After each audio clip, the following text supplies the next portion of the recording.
In Nigeria, the leadership of the Labour Party on Tuesday kicked against the 7-year jail term handed to its Enugu State House of Assembly candidate, Ngene, over his involvement in a contentious community matter. The party also wrote the Independent National Electoral Commission to suspend the planned rerun election in Ngene's constituency to avoid giving the ruling People's Democratic Party an advantage as a result of the judgment.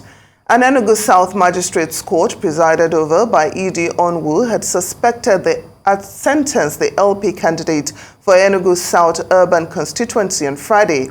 Ngene was arraigned alongside 2 others in 2017 by the Enugu State Police Command over a 15 million naira development fund case involving his community. In the 2023 general elections, he defeated the People's Democratic Party candidate. The PDP, however, challenged Ngene's victory. The Election Petition Tribunal declared the election inconclusive and a rerun was ordered in 8 polling units. But the Magistrate Court ruled on Friday that Ngene should be incarcerated for 7 years. Well, joining us now is a former legal advisor, Akuke Town Union, Kenneth Nyama. He's joining us to exercise a right of reply to the controversy over the conviction of Bryce Ngele in Enugu State. Good to have you on Arise News. Thank you so much for joining us on the program. Thank you very much. So can you just, give us what you make of the claims by Barrister Lucky Chukwu that the jail sentence given to Bryce Ngene was politically motivated?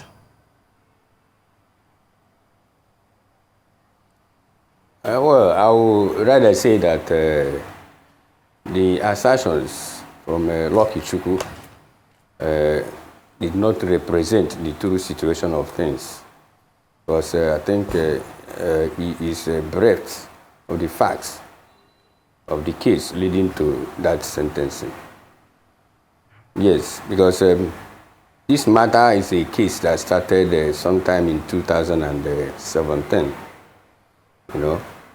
and borders on allegation of embezzlement of communities' money, to the tune of 15,750,000 naira, which was wrongfully paid into Bryce's personal account as against the community's joint account. I listened to Lucky Chukwu when he said that the convicted persons, the 2 persons, John Ewu, were the town union president and the secretary general of the town unions. No, that is not true again. Because what actually John Ewu was the town union president of Akuke as at the time this problem started. This problem dates back to be specific, 3rd of October 2009. There was a mayhem in the community that were engaged in the excavation of sand and gravel in Akuke community, had conflict with the town union over the issue of collection of royalties. And the police were involved, in a matter. But instead of the youth, yielding to the process of peace, the process, somebody died. One Ogochukwu was shot. Okay, Mr. Nyama, we need to take a quick break. Mr. Nyama, we'll take a quick break and we'll be right back for this discussion. Please stay with us.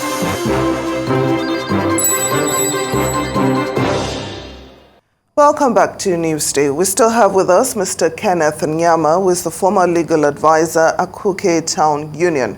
Thank you so much for staying with us on Newsday. Thank you. Now, we understand that the money that Bryce Ngele is alleged to have embezzled was actually used for the project that it was earmarked for. And according to the lawyer that we spoke to last week, he said that the issue had been settled many years before it suddenly resurfaced now that Bryce Ngele is running for office. How true is this? No, that is not the truth. That is not the truth. The money in question was not meant for any work, which he alleged. In fact, not him. Maybe the person that spoke to you alleged was used in doing some works for which it was earmarked. No, that is not the true position of things. What actually happened was that Bright happened to have served as the secretary of a contract awarding committee that was set up by the Revenue Management Committee of the community. And because of their recklessness, in handling the community's money, and a court order was obtained, restraining them from even doing the excavation of sand and gravel and then collection of the revenue. But they continued to defy this court order, and they continued with the activities. And then at a point, the court had to freeze the account of the community, the joint account of the two communities, because this money belongs to the two communities of Akuke and Akuko-1 communities.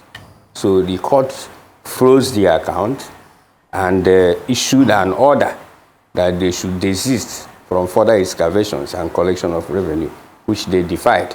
Even from 48 and 49 were served on them, yet they continued. Then it was on the 3rd of January 2017 that the community now passed a resolution relieving them of the functions, of the duties, of the offices they were holding in the community then, and even barred them from holding further offices, in the future. It was at the Eke Market Square where that resolution was passed that this same Bright came before the elders of the community and admitted that this sum of 15,750,000 was paid into his account by the contractor who was supposed to pay the money into the community's account, joint account. So the community now asked him to bring the money, at the next date for the meeting, which he accepted. Unfortunately, by the next date, Bright came to tell the community that the money is no longer in his account. Well, Mr. Kenneth in Nyama, we really cannot hear what you're saying, so we'll take another quick break. Hopefully, we'll be able to resolve it, and then we'll be back with the discussion. Stay with us.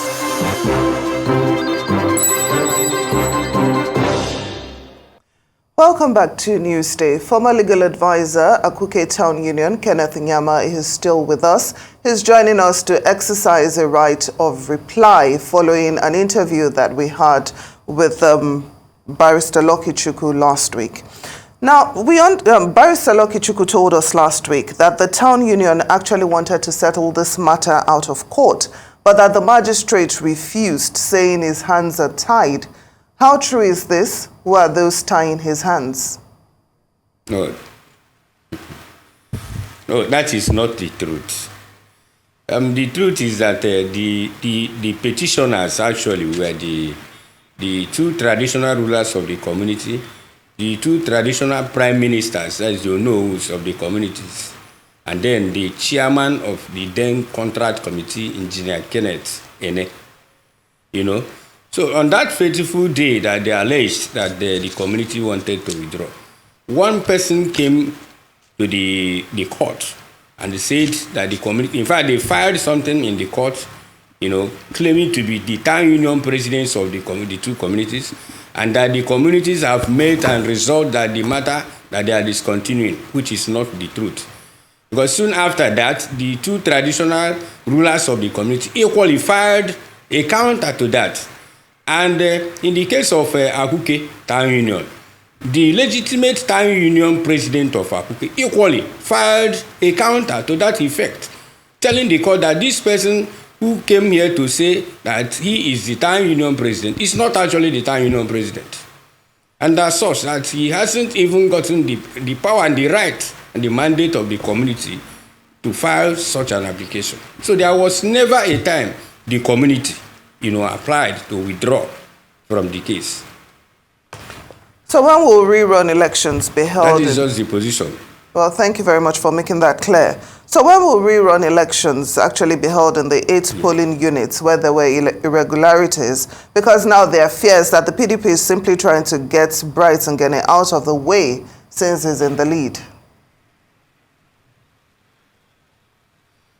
Well, as for when the runoff election will be, I don't know. I think that is for INEC to decide, not for me, so I can't even venture into that. But are you saying that sorry. this has no political undertone? It's not about the PDP, trying to get him out of the way? Yes. Like I said, this matter started since 2007. They were first arraigned on the 3rd of August, 2017. And this matter has been on since 2017. Even on one occasion, one senior lawyer, Barrister Ngene, appeared as a friend of the court and applied, before the presiding magistrate, the same EDO, for an opportunity to be given to him to see if he can help them resolve the matter out of court, which the court graciously granted to him. But he called meetings severally. Then the young man refused to attend the meeting. Honorable Bright Ngene, he refused to attend the meeting. Even the one that was called by one of our illustrious sons, one Chief Christ Obodo, who resides in the United States, when he came back, he summoned the meeting to see how this matter can be resolved. Yet Bright did not attend the meeting. In fact, even as he admitted in his application for transfer of the matter, he admitted that, yes, that Barrister Ngene did appear before the court and asked the court to give him the grace to see if he can resolve the matter. But he denied ever being invited by the said Jerry. But the other parties, John and Bennett, of course, admitted that they were invited and that they came. That Jerry invited them and they came for the meeting, but Bright did not show up. So that is just, since 2017, we've been trying to see how we can resolve this matter. But unfortunately, in 2023, Bright, I think he never knew that day, the day he was sentenced to come. Because if he had known that he would even venture into politics, I think he would have accepted, availed himself of that opportunity given to him to have this matter resolved out of court, even though this matter is a criminal matter, not even a civil matter. That is the position. Mr. Kenneth Nyama, former legal advisor at Akuke Town Union, thank you so much for joining us on Newsday.